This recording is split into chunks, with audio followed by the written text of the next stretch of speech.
Spotlight is proudly sponsored by HEC Media, St. Louis's home for arts, education, and culture.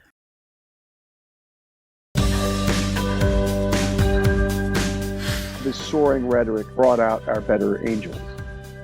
Pure, cold, crisp mineral water generated right there. The more we're out here, the more people are going to start coming.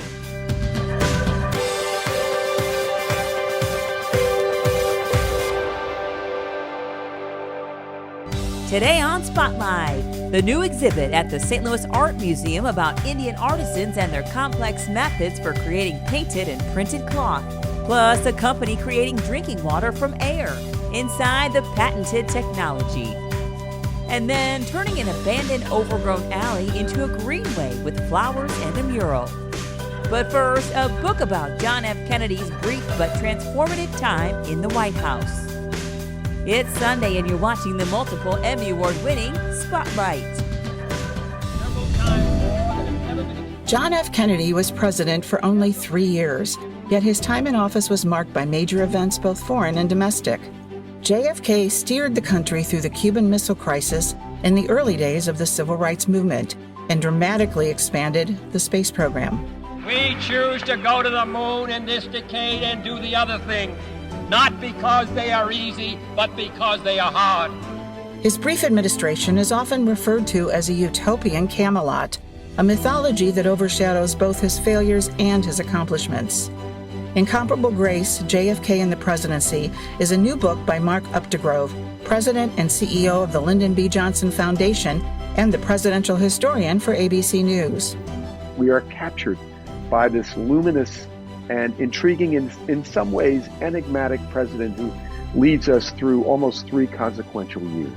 Incomparable Grace is a brisk, focused account of JFK's presidency, revealing a leader who learned from his mistakes and rose above them. Incomparable Grace, why was that the title you chose? It was because I had written a book some years back about LBJ called Indomitable Will, LBJ in the Presidency. And Indomitable Will just captures the essence of LBJ.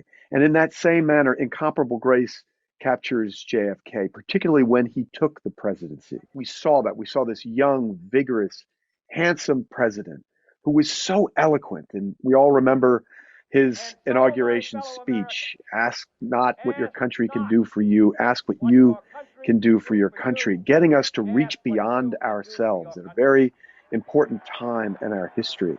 But as he, I think, found himself in the presidency, as his experience deepened and he gained greater maturity and grew into the office, that grace deepened as well. It is most manifest in the Cuban Missile Crisis. There is an equanimity that comes from John F. Kennedy during that incredibly perilous and dangerous moment in American history that is what Ernest Hemingway would have said is the definition of courage, which is grace under pressure. It certainly felt like a much more hopeful time for everyone, I think, in America. Maybe some of that is because of his grace. Is that what you sort of concluded? Well, I think that had some to do with it. And I'll give you an example. Just a few days later, he makes his first press conference, and it is nationally televised. And a third of all Americans are watching this very prosaic press conference from the President of the United States, in which, among other things, he asks Americans to stop sending telegrams and letters because the White House is flooded with them at that point.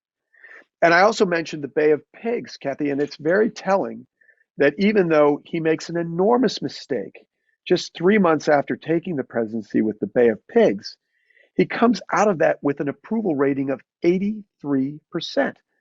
This is somebody who's barely won the presidency, and yet Americans are all aligned behind him in this most desperate hour of his presidency, where he has gotten a black eye in front of the entire world. But it was a different world in many respects. I think we were a different people.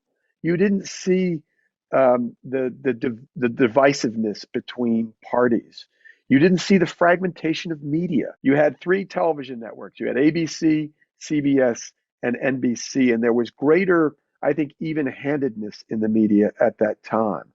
But I very much hope that we can get back to a time when Americans realize that there's more that unites us than divides us. And I think Kennedy, in Lincoln-esque terms, in so many ways, because of his soaring rhetoric, brought out our better angels. To find out why JFK's image would have looked very different today, watch the full interview at hecmedia.org.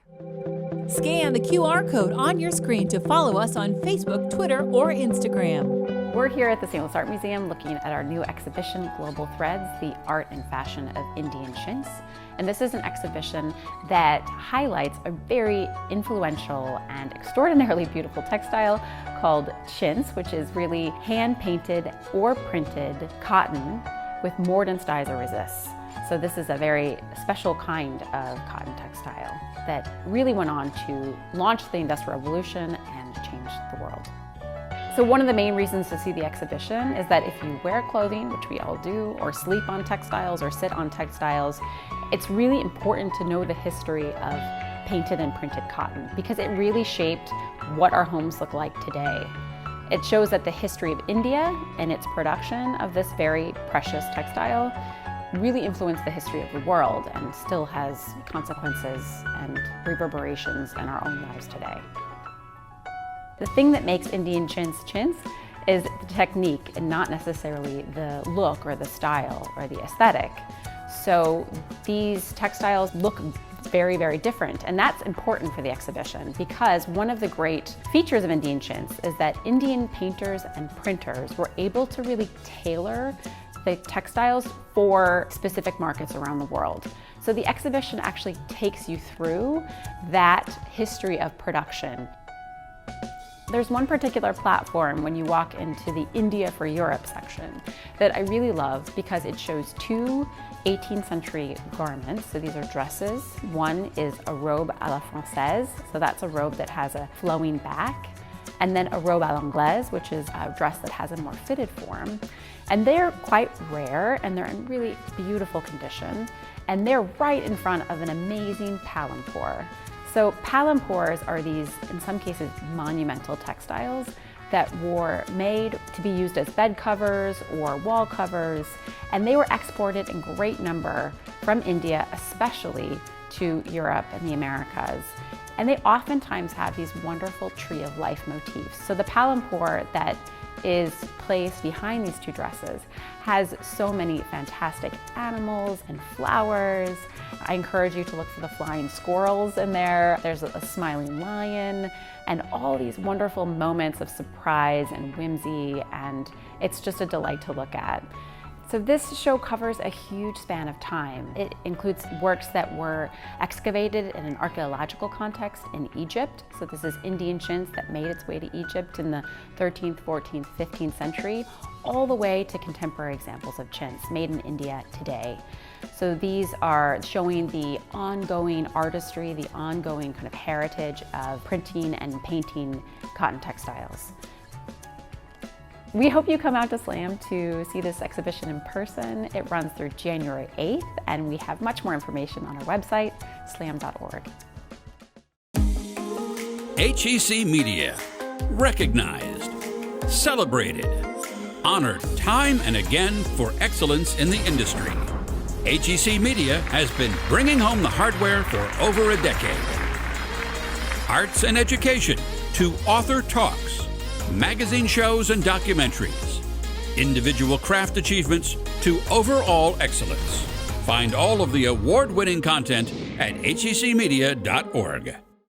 With the turn of a knob, water flows. Most Americans don't give clean water a second thought, but quality drinking water and water scarcity are global concerns, even in the United States. We have states like Arizona and California and Utah and Nevada. This is about 80 million people that running out of drinking water. The Colorado River is drying.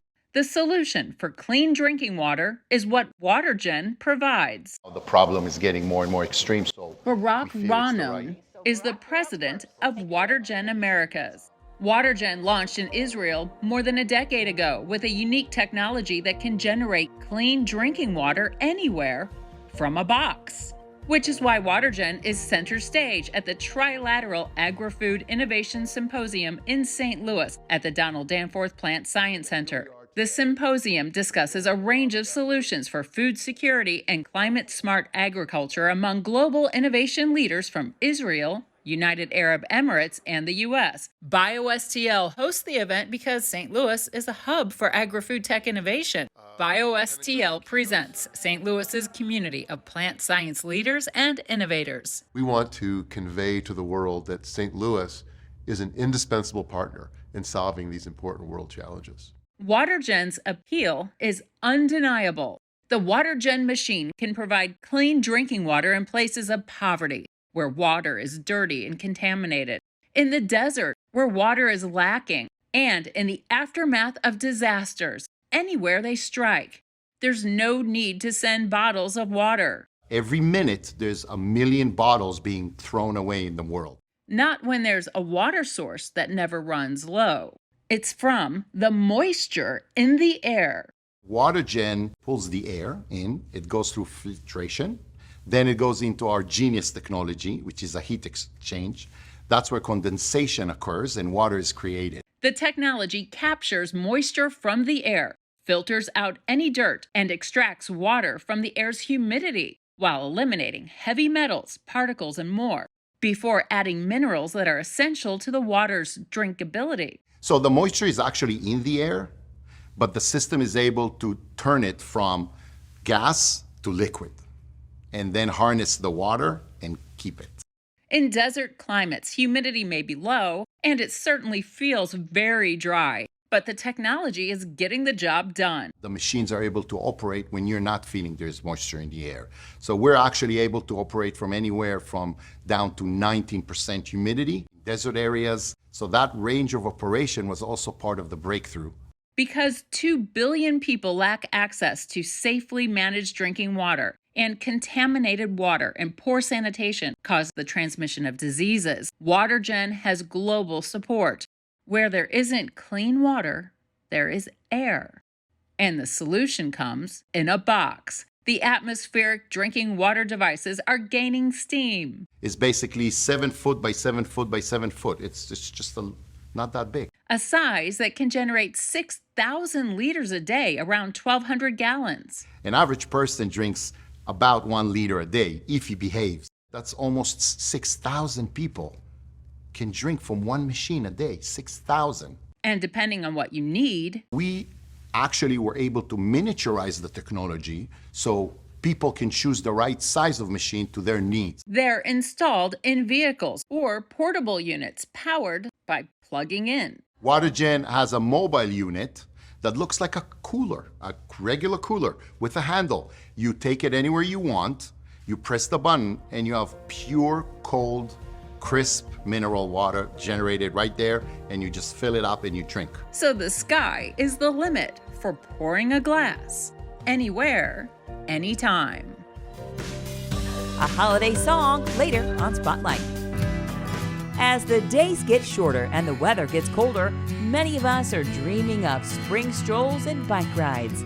Spotlight takes a look at an ongoing project that's been underway for the past several years to turn the Hodiamont tracks into a greenway. The Greenway will connect 7 neighborhoods, providing St. Louis residents new ways to get around, exercise, and play. Streetcars haven't run along this stretch of land in St. Louis's near north side in more than half a century. In that time, it mostly became an abandoned, overgrown alley, but that's about to change.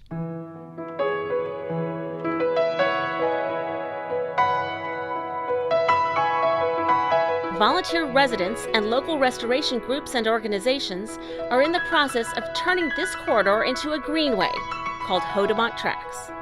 The Hodiamont Tracks was an abandoned streetcar trail. It spans 3.5 miles going from Vanderveer out to the city limits. And we are taking vacant spaces and we're rejuvenating them with flowers and a mural. But after decades of neglect, the first step was cleaning out all the debris and overgrowth. I first got introduced to this wall here by not being able to find it because it was so overgrown with brush and Johnson grass. And so I brought a friend with me and I said, "Do you see a wall around here?" And she says, "No." And I said, "Maybe we're in the wrong spot." To tell the truth, it looked like an old alley. This is just the beginning of a multi-phase, multi-year plan. Now that the space has been cleaned up, the next phase includes planting native gardens and installing little free libraries along the tracks to help draw people to the space. The grander vision is for this entire alleyway will become the Great Rivers Greenway's Hodiamont Greenway. We are installing 3 parks that cross the Hodiamont tracks, literally extending the economic development of the Greenway into the residential neighborhoods themselves. So we have 3 parks, one in Vandeventer, one in Lewis Place, and one in Academy Sherman Park. This whole effort was made possible thanks to a number of grants, including an Our Town grant from the National Endowment for the Arts. That funding is designed to support projects that integrate arts, culture, and design into local efforts that strengthen communities. One of the parts of the NEA grant is to hire a part-time person to develop a nonprofit to actually run the arts programming and the educational programming that will take place in the parks in the summertime, plus any summer concerts or performances that they want to include as well. And throughout this whole effort, the people who live in this area have been integral to help making the changes necessary to preserve the history and culture of the neighborhood.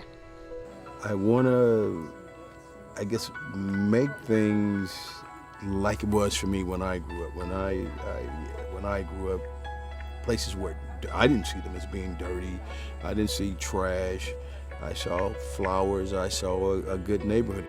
In 5 years, this is all going to be repaved. It will have bike lanes. All of this will grow in and be mature.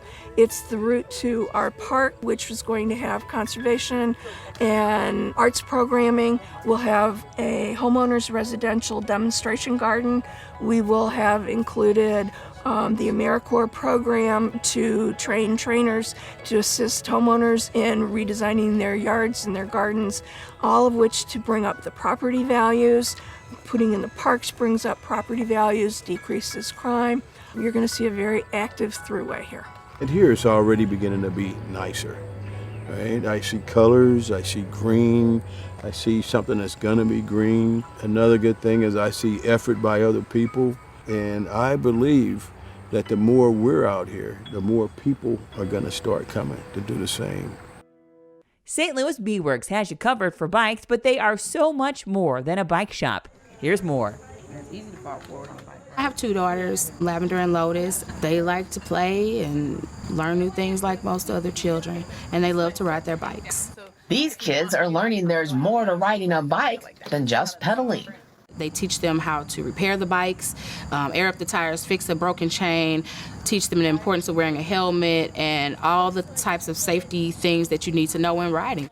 This is St. Louis Bee Works, a nonprofit organization giving kids an opportunity to discover their potential. What my kids are getting out of it is they're more confident. I'm more confident that they can ride their bikes and be safe. We live in West County, and sometimes it's not as easy to find a more diverse group. And so I was really excited when we showed up. I'm like, it's exactly what I was hoping for.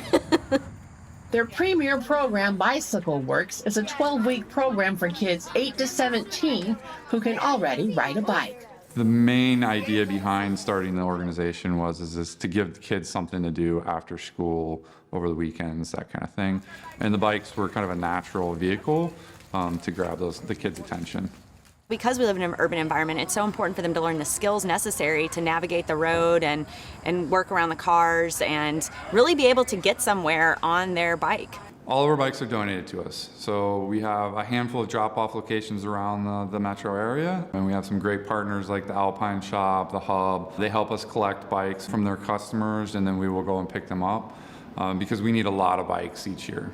Each class is 2 hours long. In the first 6 weeks, students learn about bike maintenance and safety skills. We'll go through the anatomy of a bicycle, flat changing, safety, making sure that they know how to work the brakes and shifting, and we teach them skills on bikes, how to maneuver their bikes really well. And then they learned like the hand signals, which I don't know, but whatever it is, I don't remember what they are anymore, but my kids know it. The next 6 weeks focuses on riding. We also have to coach them about balance, and we have to coach them about being able to maneuver and understand the rules of the road, and as simple as starting a bike. So we break it down to the bare minimum of that one. I don't know, I was like, I have some bad habits. We have a fruit highlight. We talk to them about making sure they drink enough water, especially in St. Louis when it's super, super hot during the summer. Once the kids successfully complete the program, they earn a refurbished bicycle, a helmet, a lock, and a light set free of charge. We've steadily been growing every year.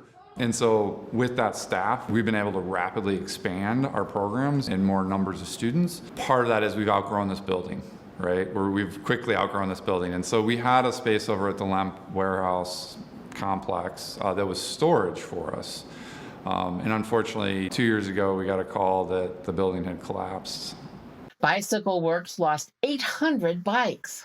It's a huge loss for us, right? It just couldn't have come at a worse time. The pandemic was, starting to come into full swing, and we were seeing demand for programs go through the roof, right? So everybody's kids were at home. We had people driving bikes up from Cape Girardeau. We had people bringing donations in from all over the place and helping us restock, the bikes that we needed to be able to operate. It remembers all the information that's been stored on the computer, so if you're trying to save something.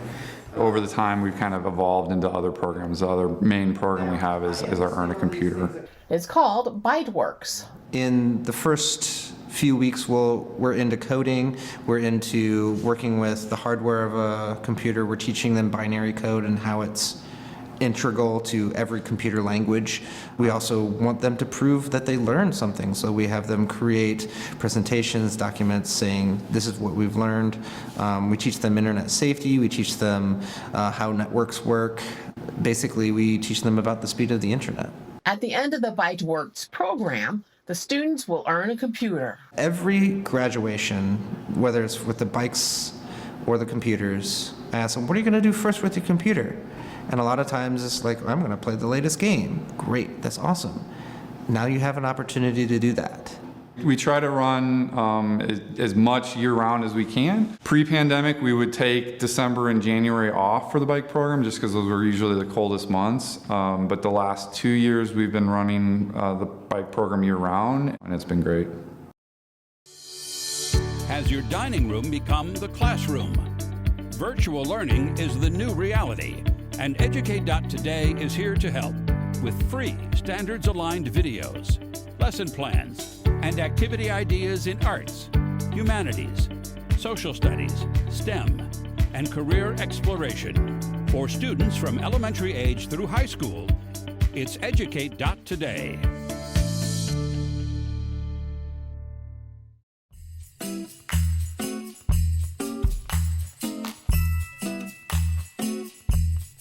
Welcome to Winter Wonderland in beautiful Tillis Park here in St. Louis County.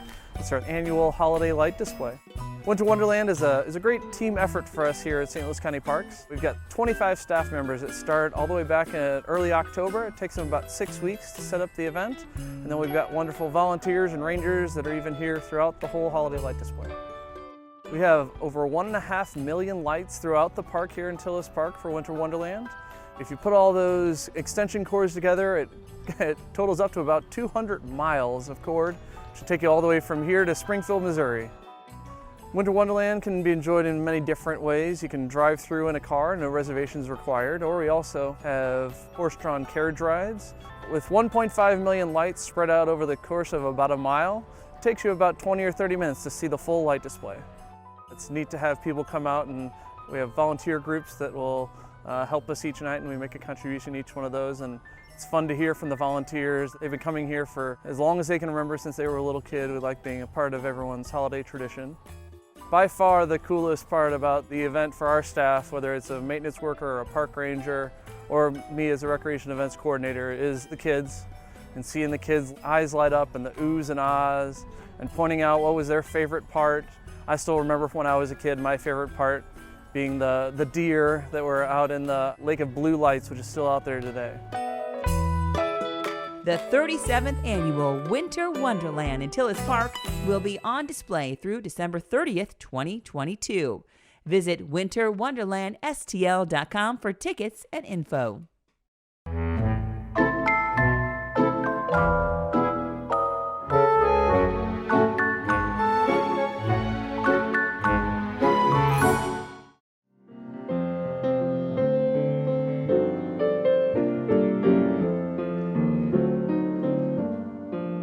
Frosted window panes, candles gleaming inside, painted candles, canes on the tree.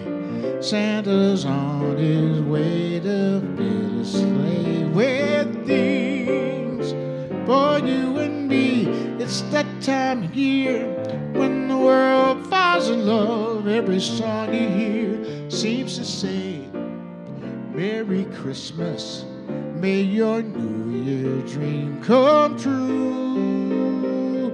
Yeah, this song of mine in 3/4 time, wishing you and yours the same thing too.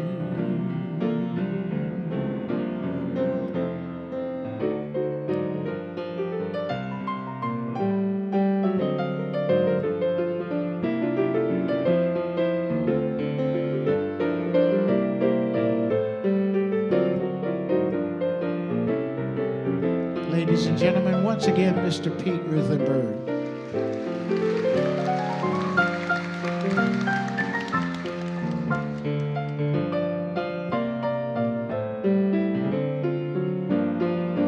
Frosted window panes, candles gleaming inside, painted candy canes on the tree.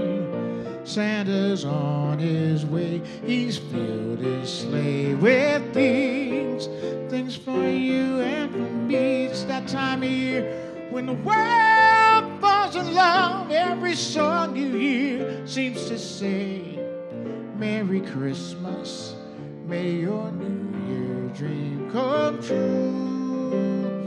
And this song of mine in 3/4 time, wishing you and yours the same thing too.